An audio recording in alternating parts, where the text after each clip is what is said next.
C'est l'histoire de coïncidence la plus extraordinaire. Abraham Lincoln, John Fitzgerald Kennedy, deux hommes exceptionnels pour un même destin, président des États-Unis.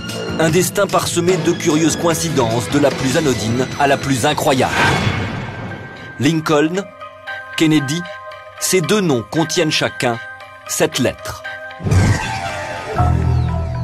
Lincoln est élu au Congrès en 1846, Kennedy en 1946.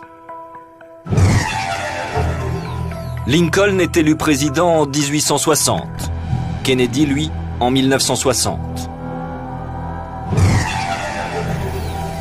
L'homme qui succède à Lincoln s'appelle Johnson. Il est né en 1808, un jeudi.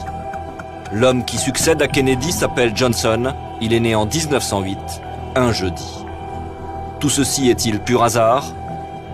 Quand on a un volume de coïncidences qui va dans le même sens, on appelle ça de la synchronicité. Et la synchronicité n'est pas seulement un hasard. Elle est le fruit de quelque chose qui nous dépasse, qu'on ne comprend pas totalement, mais qui a une certaine vérité historique qu'on ne peut pas nier.